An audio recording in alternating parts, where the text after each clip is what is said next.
Hello, everyone, and welcome to our webinar today. Hopefully there are some familiar faces joining and a lot of new ones as well, because we're excited to be doing this webinar for the third time, and we will be continuing to bring you this data on a quarterly basis, and our next webinar will be on December 5th. And I'm going to start with some housekeeping notes. Today's webinar is live, and we have a few features on our engagement panel that can be very useful to you. First, we have the chat area where you can interact with other attendees on the topics we're covering. Second, the Q&A, where you can ask us questions throughout the presentation, and we'll be saving time at the end to answer those questions. And finally, we have the post-event survey. Don't forget to fill that out at the end of the session so we can continue to improve our content for you. And especially for this webinar, if there's something you would like to see or an explanation of some of the data, please fill out that survey and let us know. Now I'm going to bring on our other speakers right now, and I'm excited to be joined by Alex and Sunny. And I'll start with introducing myself. I'm Kelly Kopek. I'm a product marketer here at Cvent, and I work on our exchange solutions.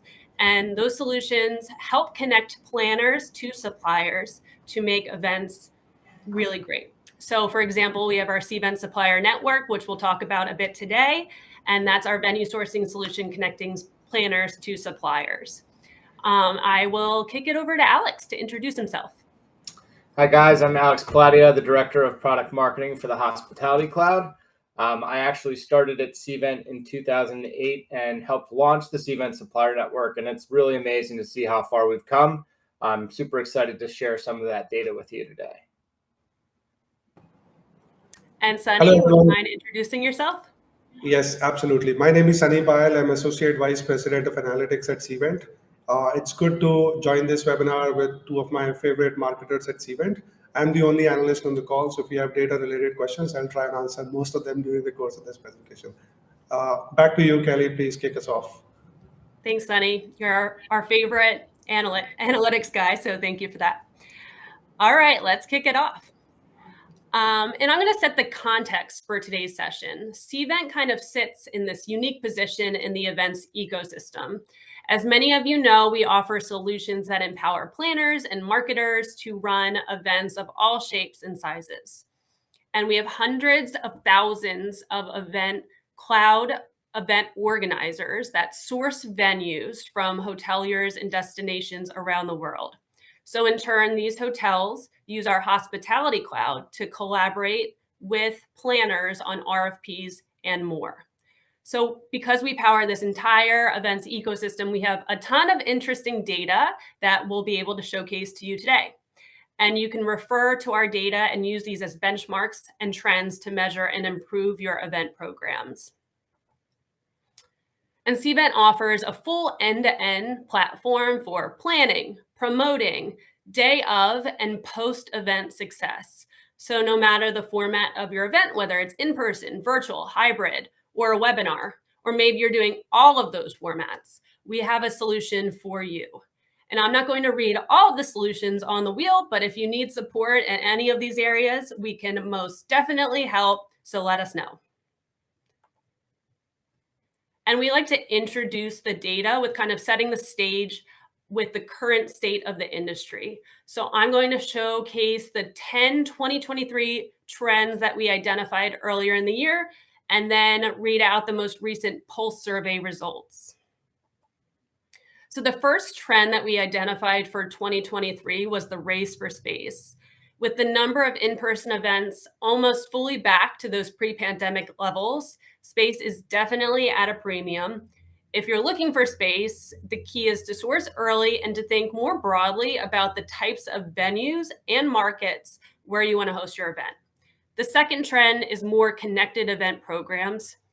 A lot of organizations we're finding are looking at planning and measuring their event programs as one holistic effort.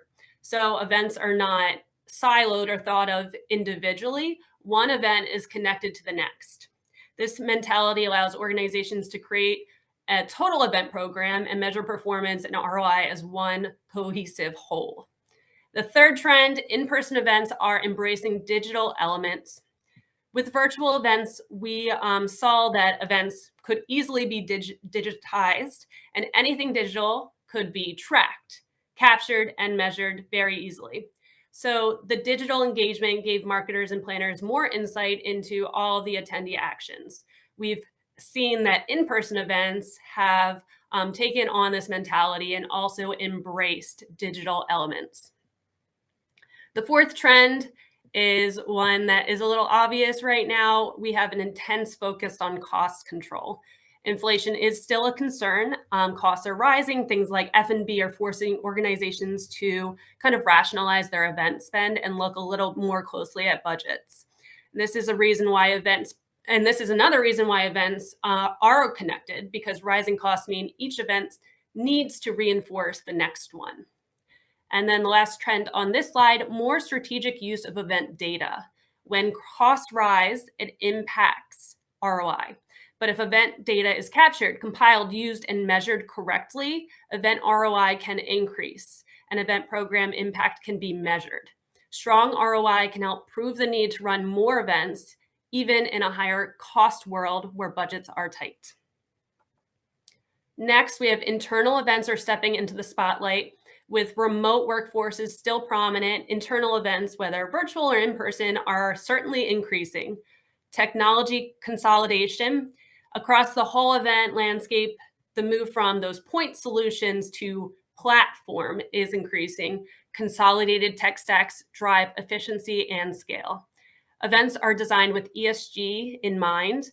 Sustainability, accessibility are all key topics of interest, and ESG is definitely taking center stage when planning events.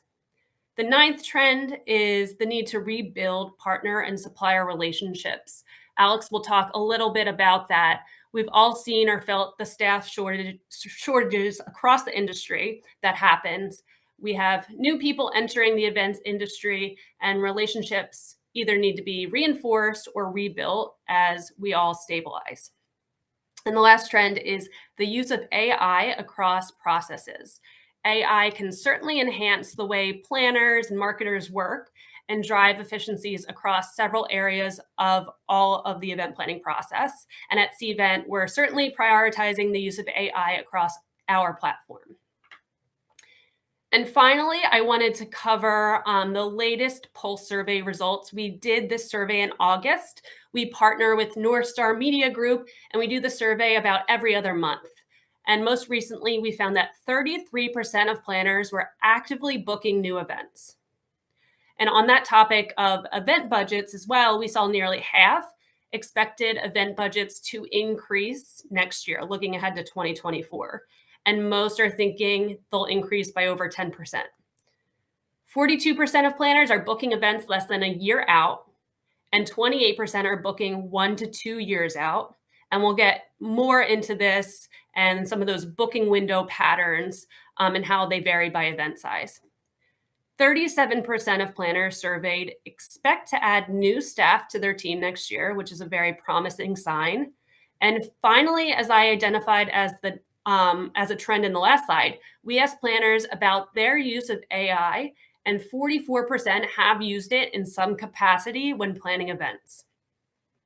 So between all of those event trends I went over and this Pulse data, I think that sets the stage nicely to turn things over to Alex, and he's going to talk about what we're seeing through our venue sourcing data. Awesome. Thanks, Kelly. We have a lot of great data to share today, so let me go ahead and jump in. So first, let's take a look at the room nights sourced through Cvent. Here, we're comparing room nights sourced to the same month in 2019. So on the far left in green, we're comparing January 2020 to January 2019. That blue represents months below 2019, and the green represents months ahead of 2019.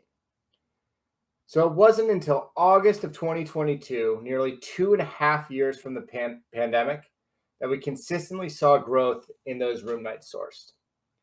On the far right, you're going to notice 2 months where we didn't see growth. The anomaly here is that those months actually had fewer weekdays, so we were slightly behind those 2019 numbers. But the major takeaway really here is that we continue to see that strong growth over 2019 in the number of room nights being sourced. And so to further kind of investigate this trend, we looked at some of our leading indicators like booking window and pace, which gives you a sense for future arrival dates. On the left, you'll see that 65% of room nights were sourced less than 2 years out, compared to 70% in 2023, and 36% of room nights were sourced more than 2 years out, compared to 30% in 2023. So many of you in the audience are likely feeling that, right? You're having a hard time finding venues, or maybe it's even the increased rates that are happening over the last few years. So why is this important? Well, for a venue or destination, securing group business now provides for stability and predictability in the future. This is really important for them in those uncertain economic times. And as planners, it's really critical to start your sourcing process early, to get those RFPs out sooner rather than later. And as Kelly touched on at the beginning, we really are in that race for space. So let's dive into some of those details. First, let's look at some of the highlights versus 2022. RFP volume is up 8%. Room nights are up 18%, and the proposed rate growth is up 4%. Now, if we were to compare this to the end of June, the pace of that RFP growth is slightly down from 10% to 8%. Room night growth has remained stable, but the biggest upside for you guys is that the proposed rate growth has dropped from 5% to 4%. So rates seem to be coming down slightly. And what are some of those growth drivers that we've seen this year that have driven that RFP and room night growth? First, we have peak room nights greater than 200 are up 22%. Events with 100 to 200 attendees are up 25%. And I think this is a really interesting one. When you take a look at the booking window stat, events with less than 1 month of a booking window are up 27%. So now that we've covered some of these highlights, who's responsible for a lot of this growth? So a key trend Kelly touched on at the beginning was rebuilding those planner and supplier relationships. Over the last couple of years, we know there's been high turnover within the industry. And as a result, we have tons of new faces in the workforce. This means new people that we all need to build relationships with. In fact, some of you in the audience today may be even part of that 51%. That's 51% of organizations sourcing through Cvent are first timers. That's really, really incredible. And when you look at the profile of those RFPs, those aren't simple or small events. They're averaging 160 attendees, $80,000 in room night value. On top of that, they're primarily happening in the year for the year. So as a planner in this hectic world, potentially even a new planner, you probably wonder, how can you possibly execute on all of this in really such a short period of time? So you really need everything at your fingertips, especially the digital tools. When site visits might not be an option, you simply don't have time to spend hours researching a destination or a venue. So this is really why we built the supplier network that Kelly touched on earlier, to make it as easy as possible to find a venue for your next event. So how many destinations are planners considering for their events? As you can see here, 74% of RFPs are sent to one metro area. 10% are sent to 2 metro areas, and then 16% are sent to 3 or more metro areas. So nearly a quarter of the time, planners are considering 2 or more destinations for their next event. And one reason might be that planners are in need to shop around for a venue that meets their budget. And so what are these regions that planners are considering? You know, I would have expected higher volumes from planners sourcing in the region for their region, given the high travel costs, but that's not necessarily the case, right? Planners are sourcing locations all over the country. In fact, a decent amount is being sourced internationally. But domestically, the Southeast is really getting a larger share proportionately, with the Western US trailing just behind. Now, if you look at the city level, these top 20 markets, Kelly, if you can just jump to that next slide, these top 20 markets accounted for about 60% of the America's sourcing volume in 22. From Houston on the far right, receiving the highest growth in room nights, to DC, Washington, DC, receiving the largest growth in RFPs. All of the top 20 markets are really doing exceedingly well against those 2022 numbers. On the international side, we've seen consistent growth in Europe, Middle East, Africa, and Australia. and tremendous growth in Asia, but that's likely due to the fact that the region was still heavily recovering last year. So we've talked a lot about room nights, booking windows, location, but now let's dig into where we're seeing what we're seeing with the proposed rate growth. So as I mentioned earlier, year to date, we're up 4%. The strength of the market is usually indicated by what kind of rates hotels are able to drive and across brand scales. So when you take a look at it by brand scale, what's interesting here is that if you compare the proposed rates to the previous time period through the end of June, upper upscale through economy have seen a slight decrease in the rate growth, which is great news for you all. Let me explain. So upper upscale is now 6%. It had been 7%. Upscale is 6% versus 8%. Upper midscale is 3% versus 4%. Midscale is down 1% versus 1%. And then economy is minus 4% versus 1%. So why is this important? As budgeting season begins, keep an eye on that rate growth as you begin planning for 2024 and beyond. And when taking a look at the rate growth across the world, Europe is up over 7%. MEA is up over 4.5%. Asia is 4.6%. And Australia is 2.7%. So easier said than done. It's a lot of effort to create a perfect event. We're all witness to the hard work put in by event planners and suppliers through our platform, especially when budgets are under scrutiny. We all know the challenges and difficulties that hoteliers have gone through since 2019 to find fewer and newer staff. And planners, their lives aren't getting easier either, right? They're not getting enough responses or quality proposals that fit their needs. They're sending that same RFP to another batch of hotels. In fact, nearly 35% of all RFPs are resent to new venues. On average, they include 12 venues across 8 brands. And then in return, they get 5 venues that will bid, 4 venues that will turn down the RFP, and 3 just simply won't respond. Sending RFPs, evaluating responses, selecting the venue, it's a lot of work, but that's what makes a successful event. I actually saw a stat the other day that I think is also relevant here. 475,000 RFPs have been sent through CSN for less than 20 attendees. Let that sink in for a moment. As a planner, do you want to be sending an RFP for 20 people? Probably not. So we're really embracing Instant Book at Cvent, and it's a really great opportunity for all of us to reshape the industry. So now as I wrap up, I wanted to give you a glimpse into the duration of the life cycle of an event. This is the event creation date, the RFP send date, the event launch date when that marketing begins, and then lastly, the event start date. The average duration of an event created in Cvent to the event start date is 154 days. But obviously size will have a heavy impact on this timeline. So if you look at how this breaks down by the size of the event, the life cycle varies from 120 days for a smaller event all the way to 340 days for an event with, say, 500 or more attendees. And the booking windows generally range from 100 days for those smaller events to 300 for the largest. So during that initial event creation date in blue, that's likely when you all begin your discovery and research phase, almost always in the first 30 days post the creation of the event.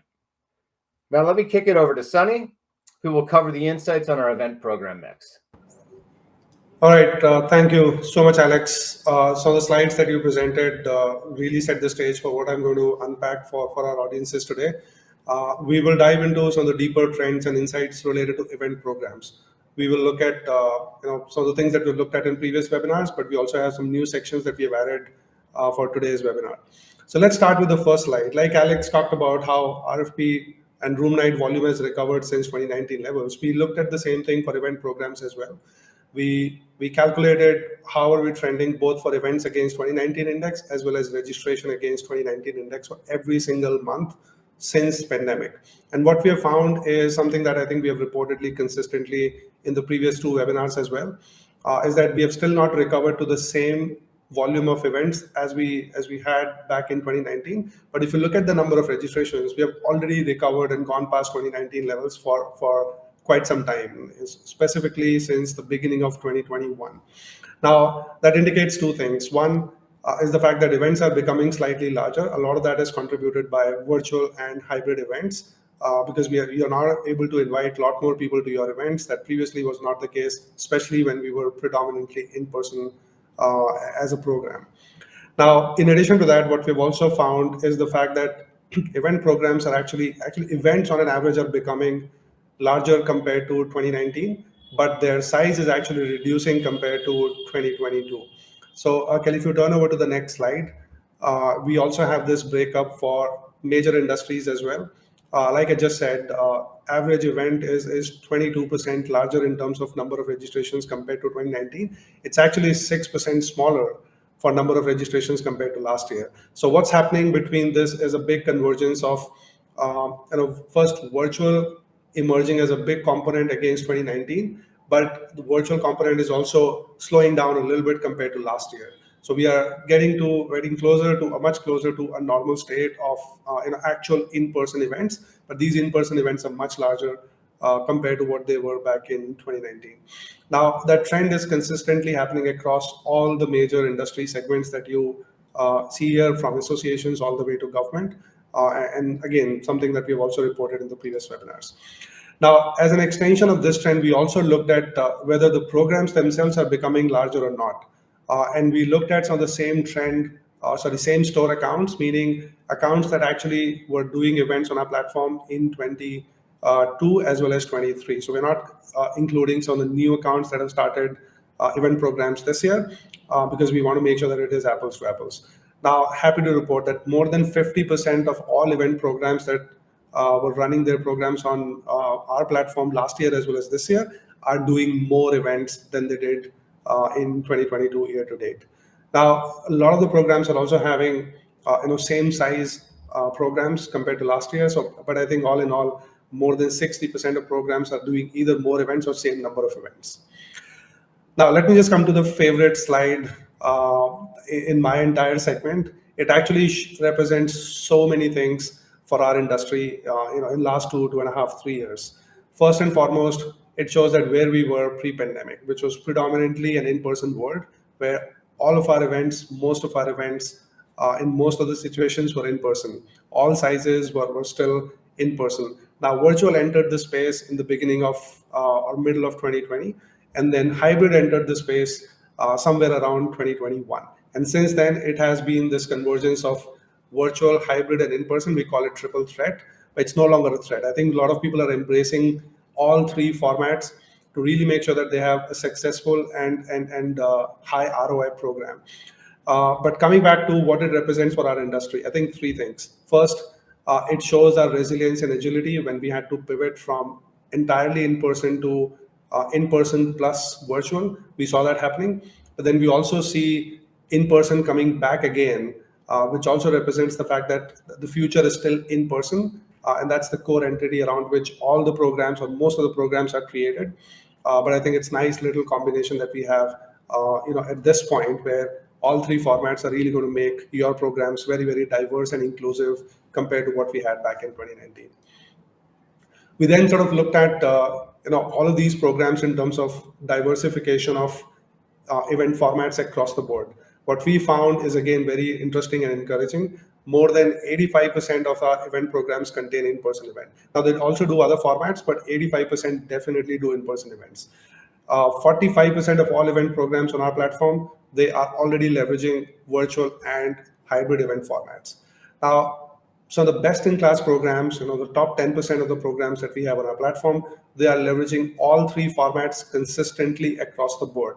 Now, this is really significant because if you have to figure out a best-in-class program and what that looks like, it starts with diversification of the format, because you are able to give your audiences and attendees more choices in terms of how they can attend these events and where they can attend these events from.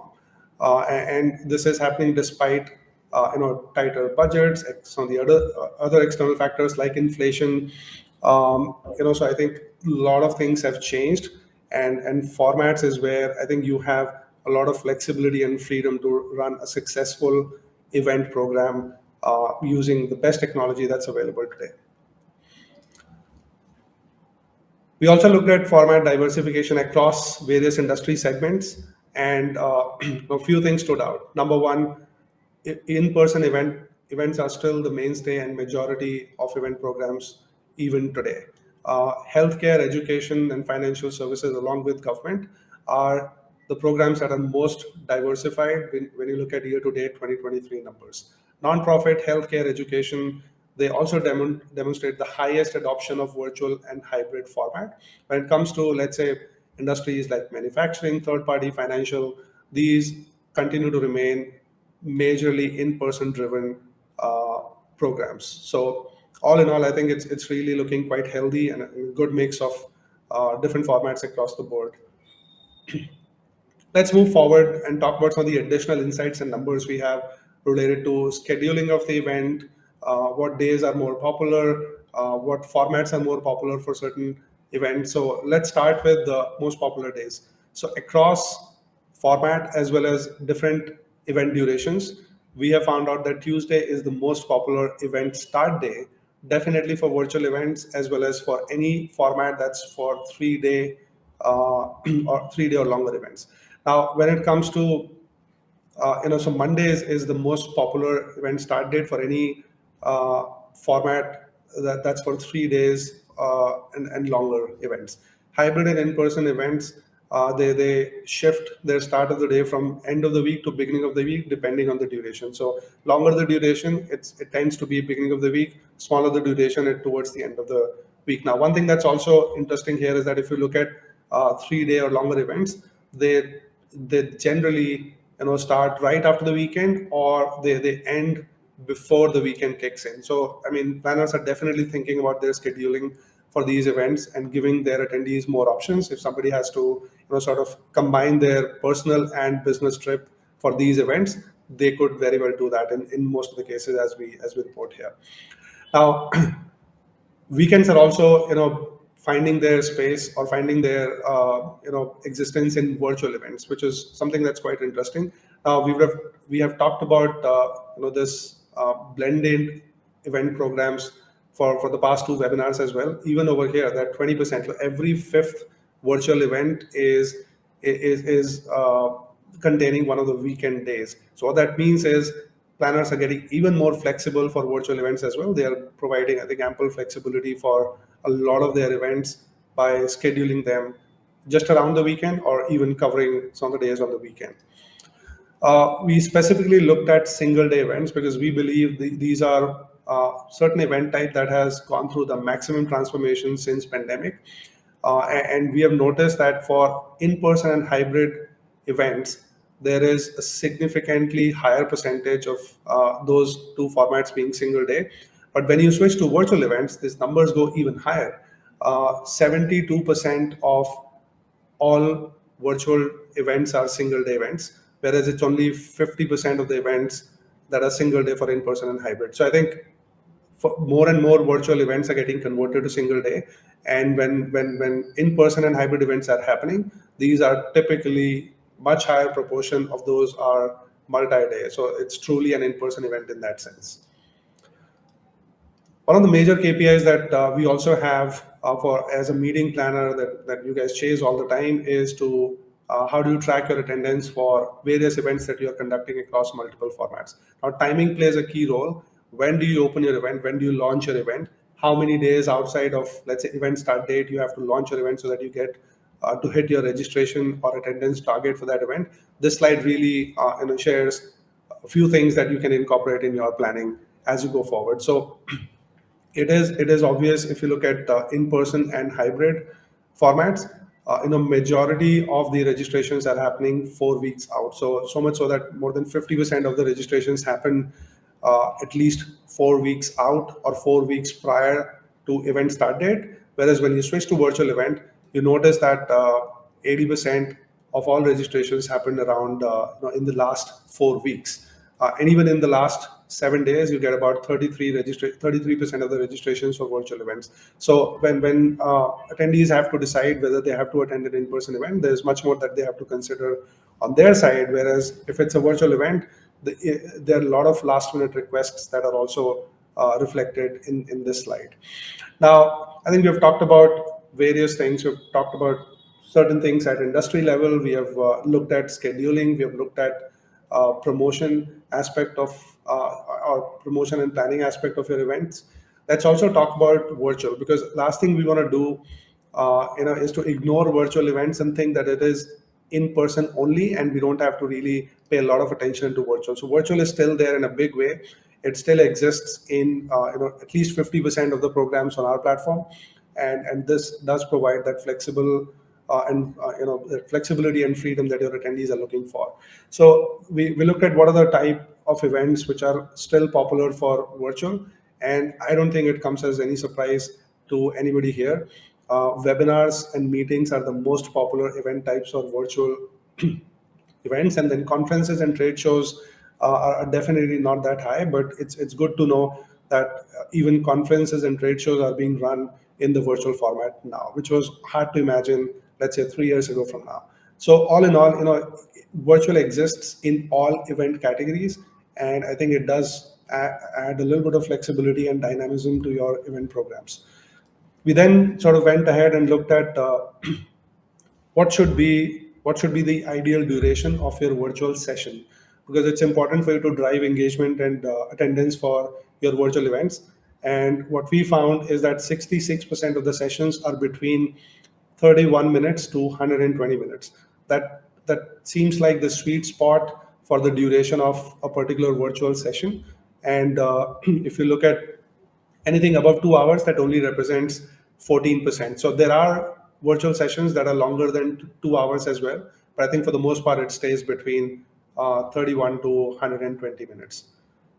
Let's now look at what sort of attendance we have found out on virtual events and sessions that have been conducted on our platform. In 64% of the sessions, attendees remain engaged for 80% of the duration. Now, this is a little bit of a mouthful, so let me explain what that means. So if you look at all virtual sessions that have happened on Cvent platform, we have found that the attendees or registrants were available, or they attended at least 80% of the duration. So I think all we're trying to say is 64% of the sessions, 64% of the sessions, attendees remain engaged for 80%, at least 80% of the duration for that particular session. Now, we also broke this out again by duration of the session as well, because you want to understand if you have to notice or if you have to take a note of the attendance percentages by various session durations, that this becomes even more clear for you to see that what is that sweet spot in which you get the maximum attendance, as well as you figure out what is the right duration of that session. So for anything that's less than 15 minutes as a session, which I think is a very small percentage, you find out that the green bubbles is where, or the green section of the bar chart is where you're able to see 80% or above attendance. So I think as you come down in the list from top to bottom, the duration of the session increases, but also the percentage of session that's attended is also changing. So you really have to figure out, especially when you're conducting a virtual session for, let's say, between 31 minutes to 60 minutes, which is half an hour to an hour, 80% of the 80% of the attendees were there for less than 50% of the duration. So I think this really sort of gives you right understanding in terms of how we need to keep planning for sessions as well as duration, and where are you going to get the maximum attendance for your sessions. Final slide of my segment. The extension of any virtual session, especially on a platform like Cvent, is an on-demand content. So your session and your content lives a much longer life, because you can also enable this content for on-demand viewing after the event is over. So 45% of the attendees actually watch on-demand content, which I think was quite surprising. If you look at all the sessions or virtual events where on-demand was enabled, 55% of the attendees watched it live, 19% of the attendees watched it on demand, and then 26% watched it both on demand as well as live. So attendees do go back to a recorded session even if they have attended live, and those who miss out attending live, they also go to on-demand sessions. I think it's a much bigger opportunity than we think it is to really, allow your content to possibly add a new dimension to let's say the life cycle of your event. So do consider that as part of your planning as well next time you have a virtual event to run. Now that brings me to the end of my section within today's webinar. I will have to hand it back to Kelly for wrap up, close up, and key takeaways from all the sections that we presented today. Kelly, over to you. Thanks so much, Sunny. I appreciate it. And thank you, Alex, for your earlier presentation. So as Sunny said, I wanted to come back on and kind of summarize those interesting key points that I noticed this quarter specifically before we go into our live Q&A. So if you haven't already, please put those questions in the Q&A box and we'll get to them in just a few minutes. And feel free to ask any question that you have. So some of the key takeaways I noticed looking at this data, first, we saw that August had the highest growth compared to 2019 when looking at room nights sourced. And that's amazing. What a great stat that we're seeing that frequency of room nights. But at the same time, we're seeing planners having to cast a wider net to find their event venue. So events are happening more often. We're seeing larger events than 2019. But as Alex mentioned, you are sending RFPs to an average of 12 hotels. So it's more important than ever to source as early as possible. We saw those average booking windows. So hopefully you know where you stack up against others depending on the size of your event. And then also I wanted to suggest leveraging NSOs or CVBs and establishing those new relationships to build out your preferred hotels. And then second, I wanted to point out some of the key findings from Sunny's section. He reinforced that in-person events are very much a large part of our customers' mix. But that doesn't mean that virtual events have gone away. We saw hybrid and virtual events being the cause of the increase in registrations over 2019. For hybrid events, in-person attendees aren't just attending the in-person component.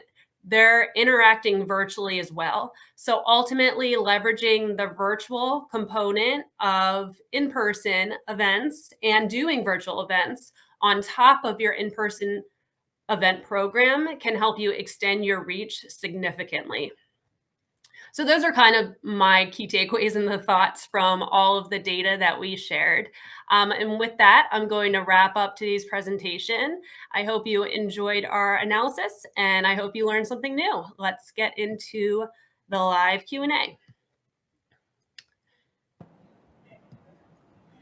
Okay, so I see our first question. What kind of analytics does Cvent offer?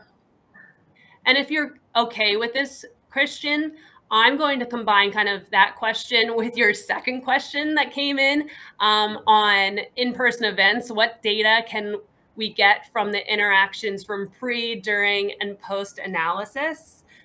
Because I think they kind of go hand in hand and we can answer them both together.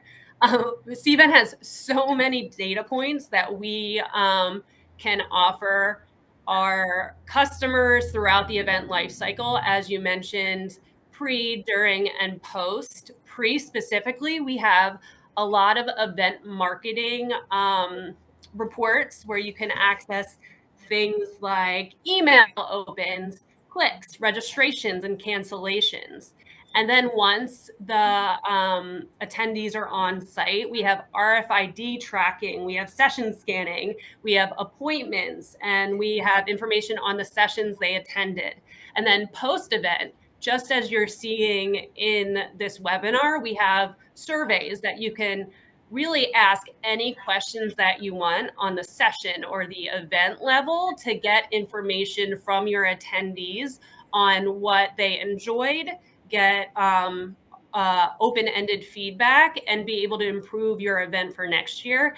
And I know that Alex and I specifically are really focused on looking at our analytics and our reporting after we do our marquee event, Cvent Connect. So we use all of these data points and analytics and reports that Cvent offers to our customers as well to be able to make our event better each year.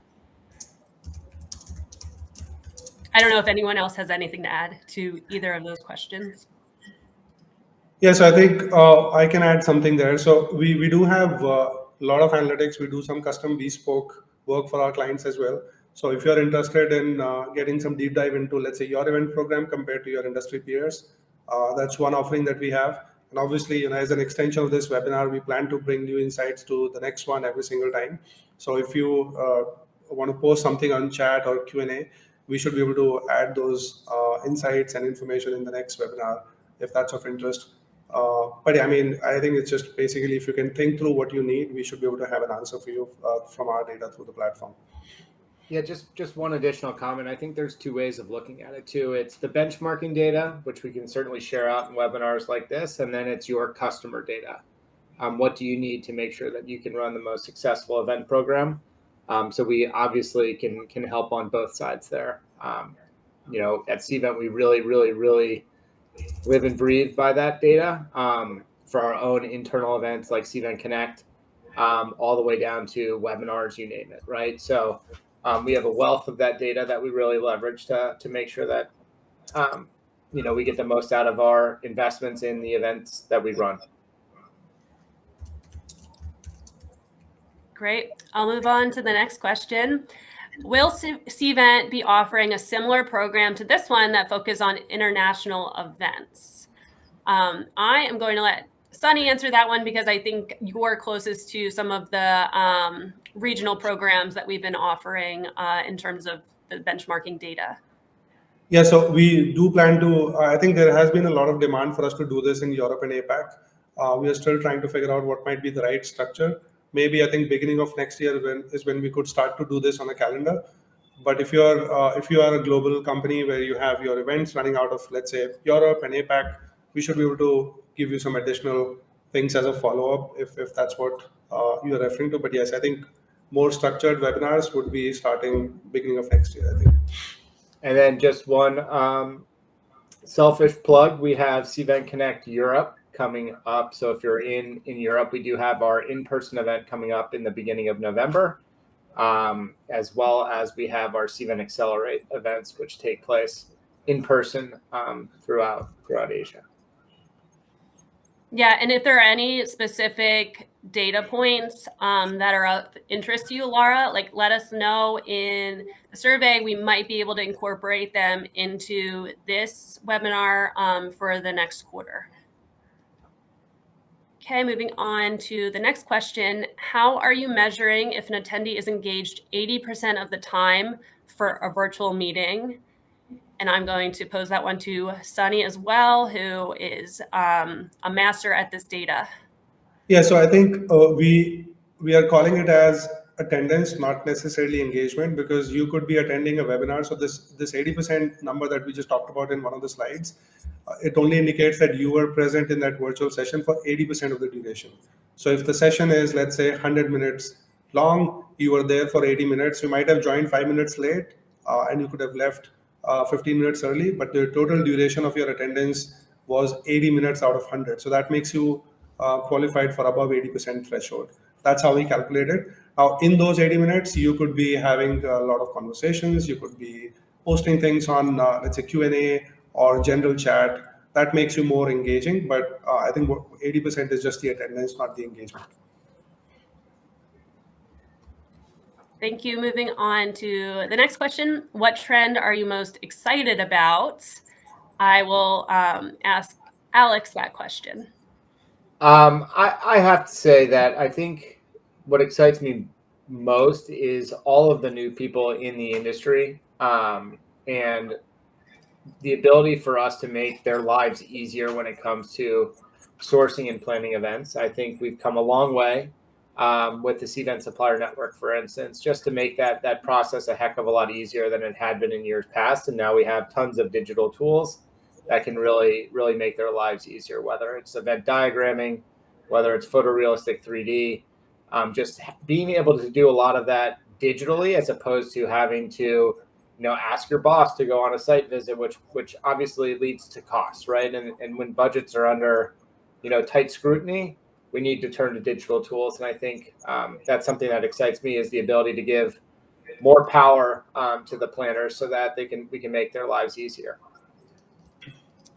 I also, I know Alex mentioned it in his part of the presentation. I also am really interested to see more on our instant book technology with simple meetings. We've been building out our hotelier database so planners can have just an easier process when booking their simple meetings, because we're talking about race for space and all of these different elements that are in play when sourcing and booking in-person events. And simple meetings are often happening really frequently and taking up a lot of time for the planning team or even people outside of the planning team. So I think simple meetings and instant book for simple meetings will be very interesting to see how planners adopt to that, and I'm looking forward to seeing more on that. Yeah, just to follow up on that, I mean, as we saw, I think it was around 27% of the growth in terms of RFPs that were sent within a 1 month booking window, right? So most often those have got to be simple meetings. And then we saw planners need to send an RFP to 12 different venues in order to get 3 or 4 responses, right? That something is fundamentally wrong here, right? We need to absolutely dive in and fix this and make it a lot easier for you guys to ultimately be able to do this stuff with the click of a button, as opposed to having to go back and forth and negotiate. For sure. Next question: what industry do people watch on demand? Is that mostly within association? No, that's not the case. So I think when we looked at on-demand data, we are finding 3 to 4 major things. First and foremost, people who attended for a live virtual session or event, but were not able to attend the event when it was happening live. So they are the first, or they are the biggest population that go to on-demand content. Now, there's a small fraction that also would go to on-demand content. There's follow-up after they attended the live session, because they have to, let's say, share it with their colleagues. They want to reference on the finer details of maybe content that was presented. So there's a decent sized population that also does that. And it also happens in other industries. Associations is there, but I think even more than association, it happens in pharma and financial services, and even tech, because those are the verticals where the content is slightly, let's say, complicated, a little more technical, and you do want to refer some of the finer details from the content that was presented. So I think it is not restricted to associations alone. Great, thank you, Sunny. Moving on to the next question, and thanks to all of you for submitting them. These have been great. So we have 10 more minutes. Keep them coming. Next question: how often are keynote speakers or workshop content being requested? Are planners helping source those pieces of events? And this is from Darren. Yes, I would say absolutely planners are sourcing those pieces of the events. We don't necessarily have that information in the Cvent supplier network when we're talking about sourcing. We're talking about venue sourcing specifically with the Cvent supplier network. However, we do have a vendor marketplace as well, where planners come and can source services for their event, which could include workshop content or keynote speakers. And we absolutely see that planners are using that network to source that type of content. And I think that's a good point, that maybe we can incorporate some of that information into this presentation going forward if it makes sense. So hopefully, Darren, I answered your question. I don't know if Alex or Sunny have anything to add. Yeah, I think the planners are oftentimes involved in shaping the content for their event, and they'll often rely on a speaker agency to help facilitate and find those different speakers. But 100%, I mean, this is certainly a key component to the events that planners put on. Perfect. Next question: how focused is Cvent on analytics and benchmarking data? Hopefully you all could see that we're very focused on it, but maybe Sunny could tell us a little bit about his team and what they do, and then how they kind of work with Cvent as a whole. Yeah, so look, I think this is a big focus for us, and we are completely trying to revamp our analytics offering, especially in the thought leadership and industry vertical space, and you will see a lot more coming out starting next year. We are, for instance, building a peer benchmarking framework where you could possibly compare some of your key event KPIs to how your industry peers are doing within your industry vertical. That's one offering that we are building.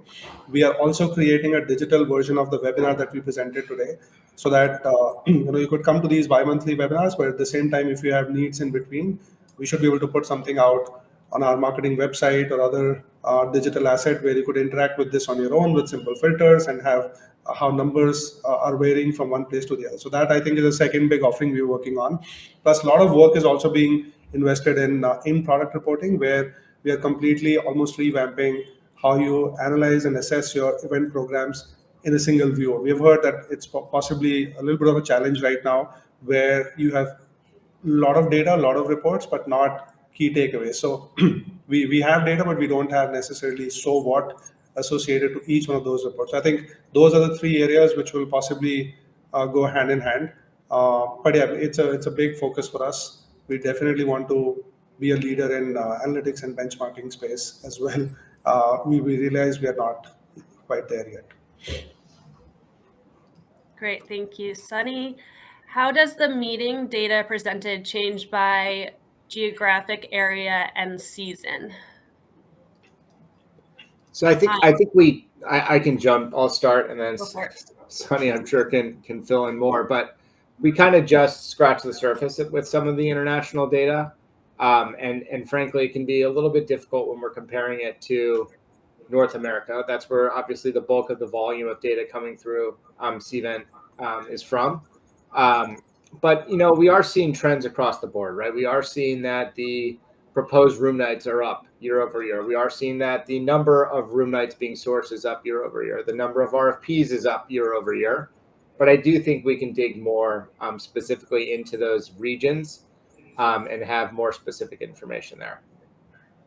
Yeah, I think one thing I can add, since you asked about differences in these data points across geographies, certainly size of events is different. So if you do a conference in North America versus you do a conference in Europe, APAC, you immediately notice that these conferences are much smaller on an average.